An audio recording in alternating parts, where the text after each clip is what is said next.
पुंडलीकवरदा हरिविठ्ठल श्री ज्ञानदेव तुकाराम सद्गुरु समर्थ त्र्यंबकानंद महाराज की जय। माऊली ज्ञानेश्वर महाराज की जय। जगद्गुरु तुकाराम महाराज की जय। श्री गुरुदेव दत्त। एवं कांडत्रय निरूपणी श्रुतीची हे कोडी सवाणी, गीता पद्यरत्नाची लेणी लेईली आहे। हा 1450वी ओवी ह्या 66व्या श्लोकामधली आहे। सध्या गीतेचं वर्णन करत असताना 3 कांड सांगितले। एक कर्मकांड, दुसरं देवताकांड म्हणजेच उपासनाकांड आणि तिसरं ज्ञानकांड सांगितलं। त्या तिन्ही कांडाला जो काही या ठिकाणी ओहापोह केला, मांडणी केली, ती एक प्रकारे काय आहे की श्रुतीच आहे, म्हणजे वेदाचंच मांडणी आहेत।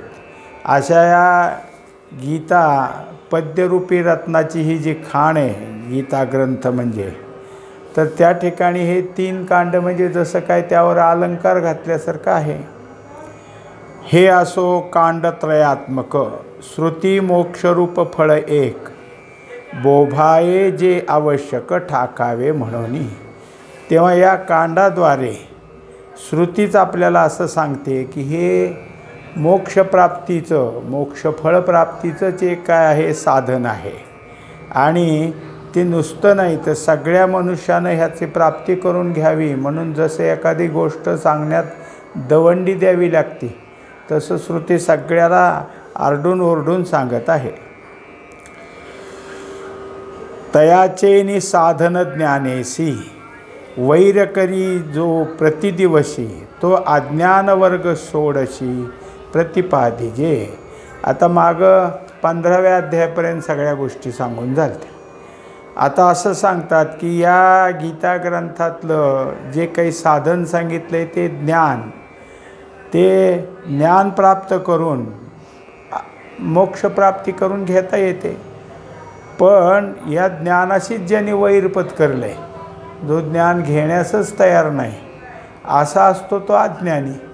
ते अज्ञानी कसा असतो ते 16व्या अध्यायात सांगितलेलं आहे।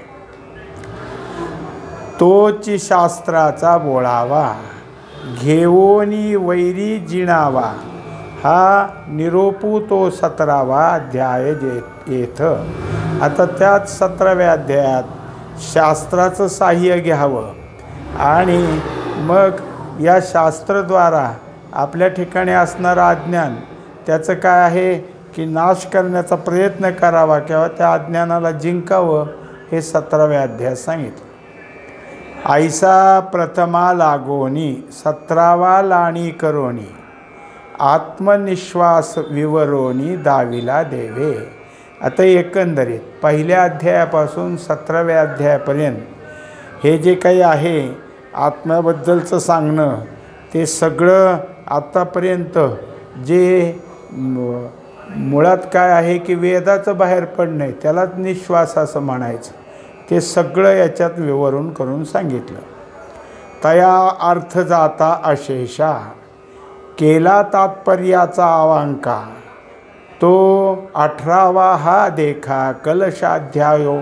आता त्या सगळ्या झालेल्या मागच्या अध्यायाला आत्तापर्यंत सगळं काय आहे की विचारात घेऊन सगळं मांडण्या जिथल्या तिथ्या करत करत परत त्याचीच थोडीफार उजळणी करण्याचा हा 18वा अध्याय।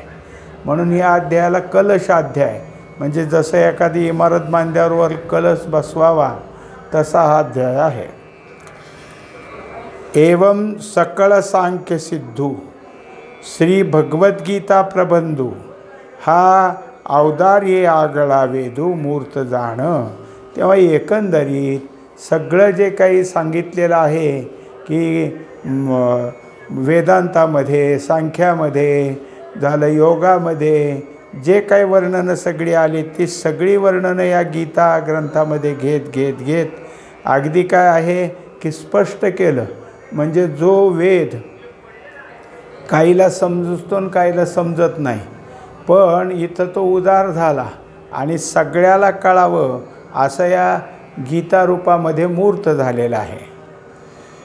वेदू संपन्नू होय ठाई, परी कृपणा ऐसा आणू नाही, जे कानी लागला तीही वर्णाचाची.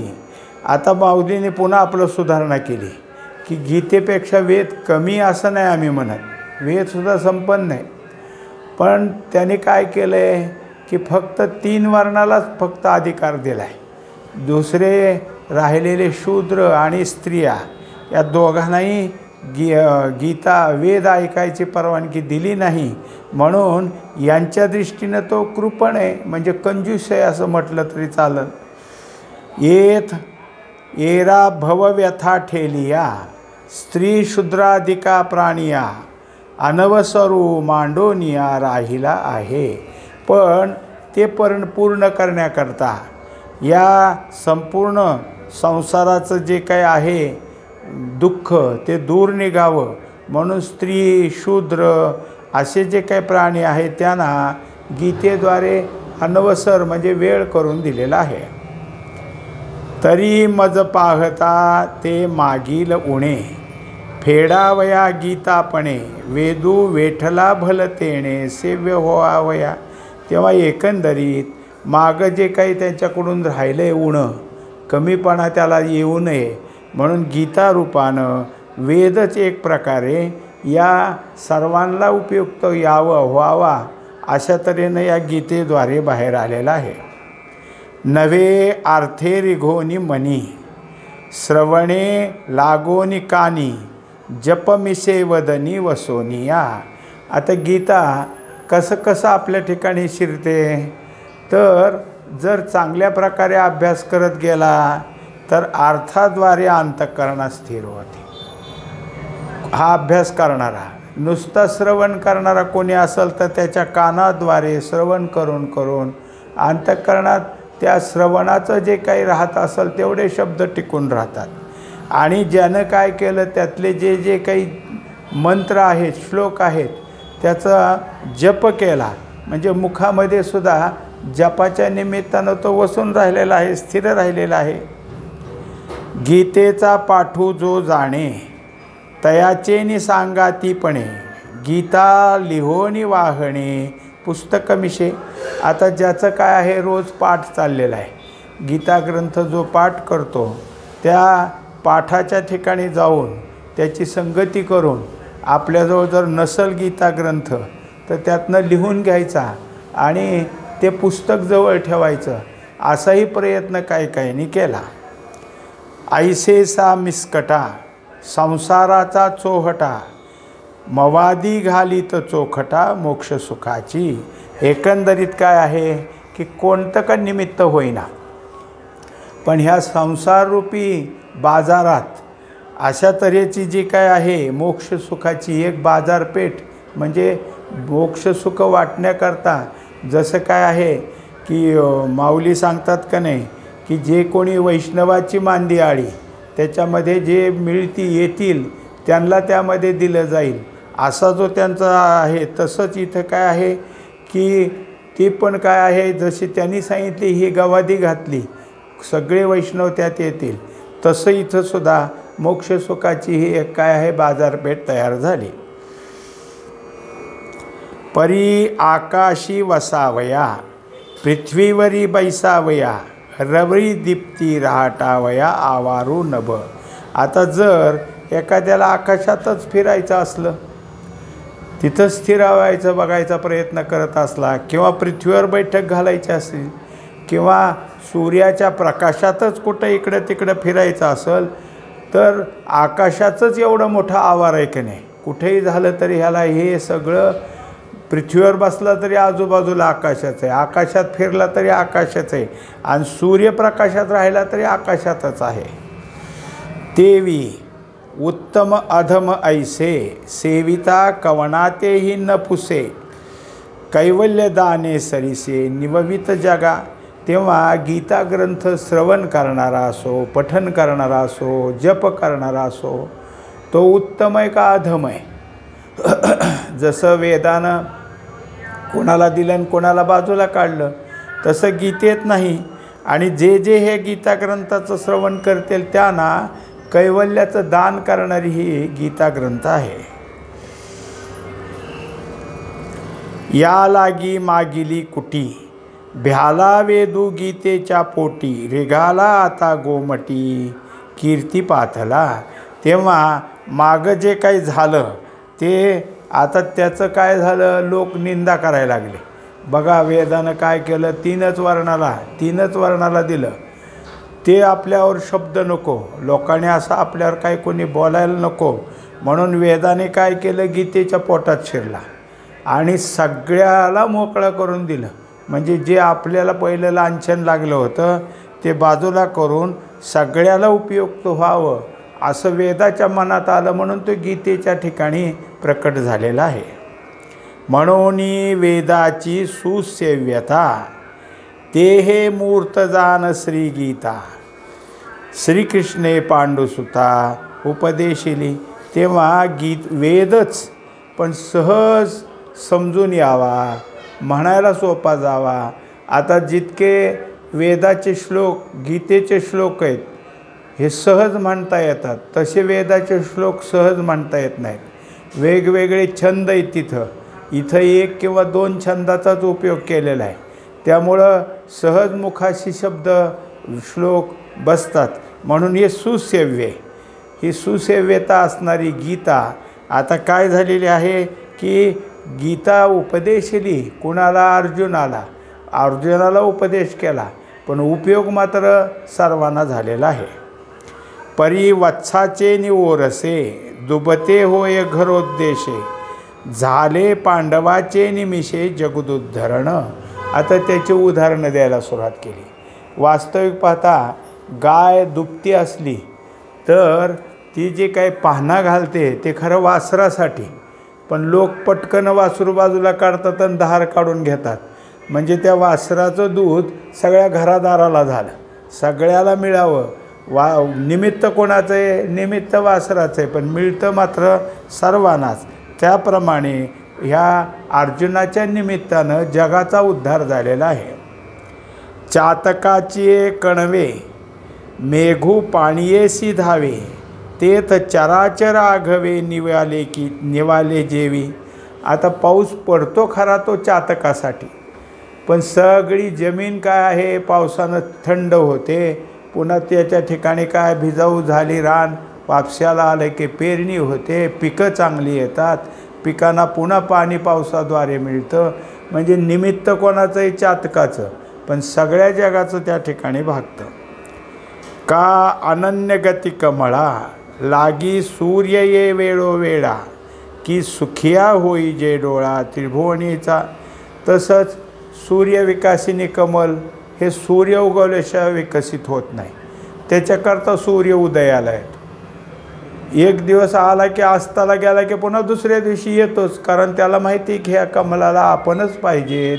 हे जसं आहे एवढंच नाही तर सगळ्या जगाला सगळीकडची कामं करायला त्यांच्या डोळ्याला प्रकाश कुठला, म्हणून सूर्य त्यांच्या प्रकाशासाठी येत असतो. तैसे अर्जुनाचे व्याजे, गीता प्रकाशोनी श्रीराजे, संसारा एवढे थोर ओझे फेडिले जगाचे. त्याप्रमाणे निमित्त अर्जुनाच्या निमित्तानं सगळ्या जगासाठी गीता ग्रंथ प्रकाशित झाला.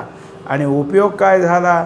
हे संसारासारखं ओझं सगळ्या अभ्यास करणाऱ्याला सहज बाजूला करता आलं.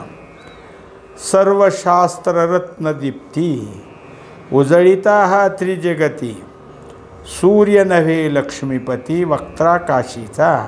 एकंदरीत काय आहे की पूर्वी जे काही श्रीमंत होते, राजे होते, त्यांच्या घरी दिवे लावायचं नाही तर रत्न सगळ्या भिंतीत खांबात बसवलेले असायचे. आणि अंधार पडायची वेळ झाली की त्या रत्नाचा प्रकाश सगळीकडे पडायचा. मग तसं हे सर्व शास्त्र ज्या गीतेमध्ये आले ती गीता म्हणजे काय आहे, रत्नाचं कोंदण आहे. आणि त्यामुळं काय झालं की हे उजळलं गेलं. मग इथं त्या महालामध्ये उजेड पडतो. हे सांगतात त्रिजगत उजळलं, गीता रत्नामुळं त्रिजगत उजळलं. तेव्हा हे जर काही असेल तर सूर्य म्हणावा का ह्याला, तर सूर्य म्हणा, नाही तर लक्ष्मीपती भगवान श्रीकृष्ण जे आहेत त्यांच्या मुखातून बाहेर पडलेलं हे जे काही शब्द आहेत ते आहे. बाप कुळते पवित्र, जेथीचा पार्थू या ज्ञानापात्र, जेणे गीता केले स्वतंत्र आवारू जगा. वास्तविक पाहता कोणती गोष्ट आहे, शास्त्र श्रवण व्हायला मिळणं, ऐकलेलं नीट कळणं आणि श्रीगुरूची प्राप्ती होणं, साधन होणं, हे सगळं काय आहे तुमच्या ठिकाणी पुण्याई असेल तर. आणि ते पुण्याई होण्याकरता तुमचं कुळसुद्धा पवित्र असावं लागतं. मग ते सगळं जर असेल, तसं झालं आहे अर्जुनाचं. अर्जुनाचं कुळ पवित्र आहे म्हणून हा या ज्ञानाला पात्र झालेला आहे. आणि त्याच्याकडून ह्या गीता ग्रंथासारखं सुंदर असं श्रवण झालं आणि जगालाही ते प्राप्त झालं. हे असो मग तेणे सद्गुरू श्रीकृष्णे, पार्थाचे मिसळणे आणिले द्वैता. आता हे सगळं ऐकताना अर्जुनाच्या ठिकाणी गहिवरून आलं, त्याचं जे काय आहे कंठ भरून आला. पण भगवंताला वाटलं की आता जर हा गप्प बसला तर मग पुन्हा बोलू कुणाला, म्हणून मग त्याला अर्जुनाच्या नावानं म्हणा किंवा त्याच्याशी काही संवाद करण्याच्या निमित्तानं त्या गहिवरातून त्याला बाहेर काढलेलं आहे. पाठी म्हणतसे पांडवा, शास्त्र हे मानले की जीवा, तेथ येरू म्हणे देवा फुलिया कृपा.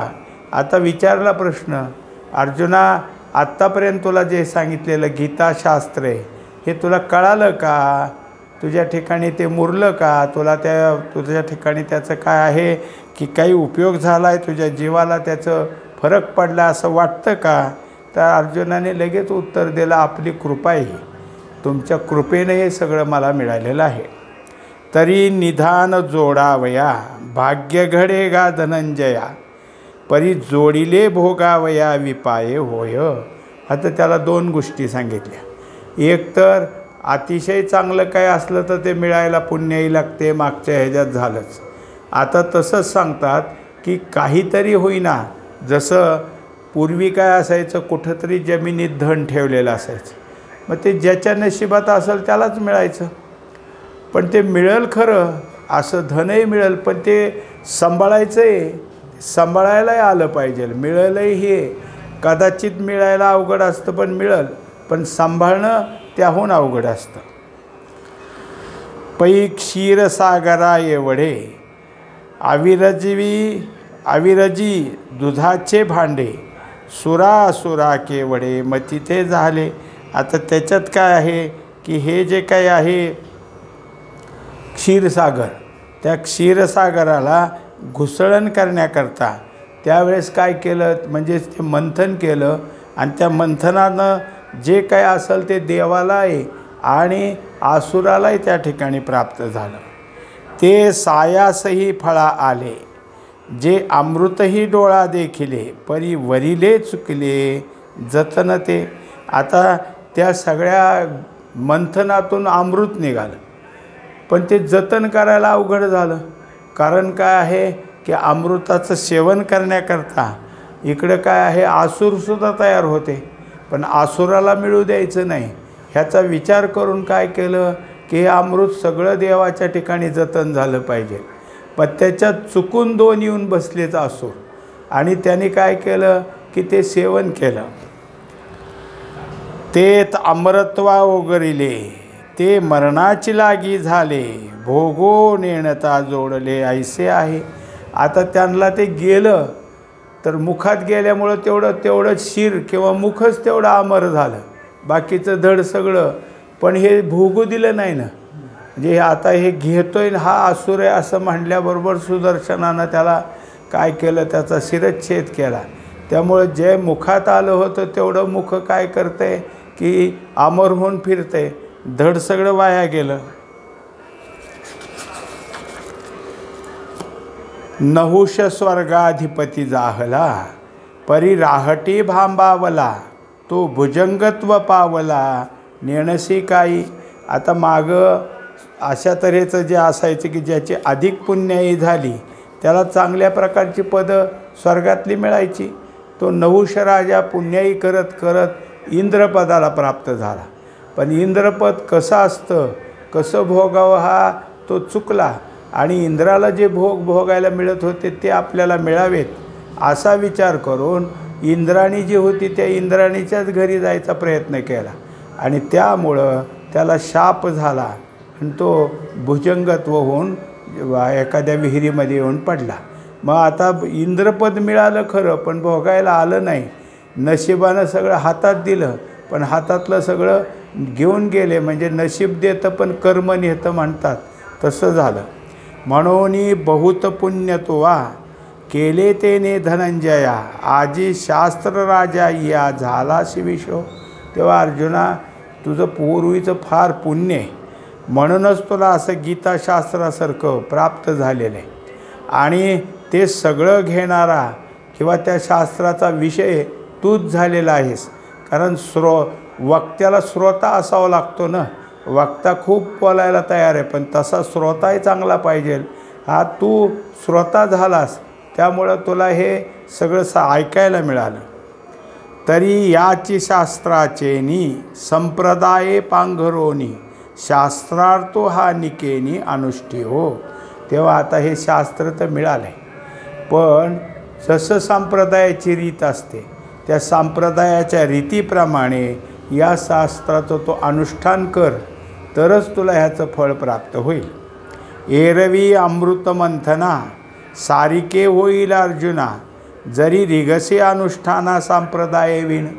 आता जसं तो त्याची रीत नव्हती, असुराला हे प्राप्त होणार नव्हतं.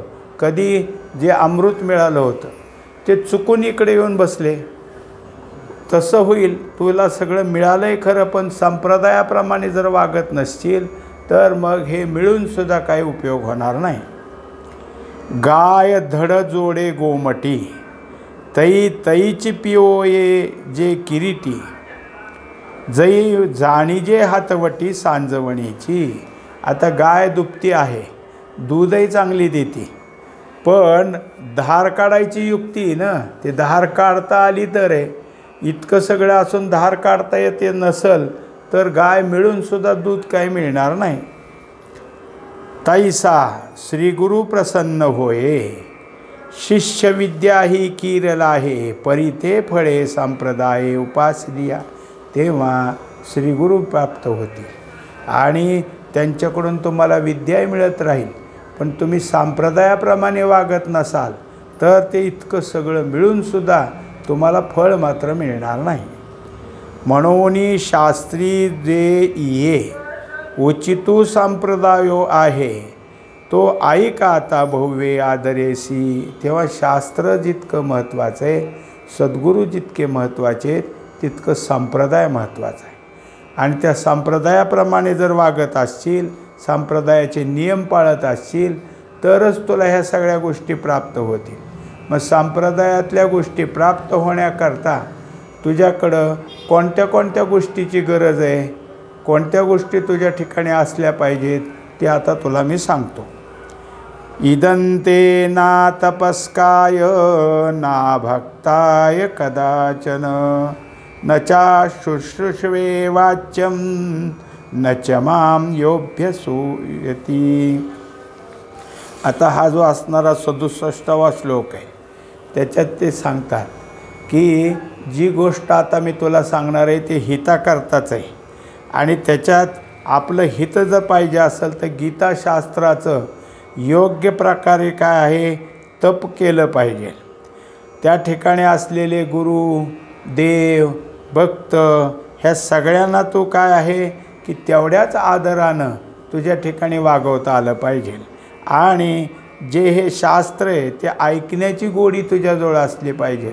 आता ह्यातलं शास्त्र, श्रीगुरू आणि त्या श्रीगुरूचा संप्रदाय किंवा तप त्याचं साधन ह्या सगळ्याविषयी तुला जर आवड असेल आणि तो प्रेम ठेवत असेल तर ठीक आहे. ह्यातल्या कुणाचा जरी द्वेष करत असतील तरी कुठेही फळ मिळायचं नाही.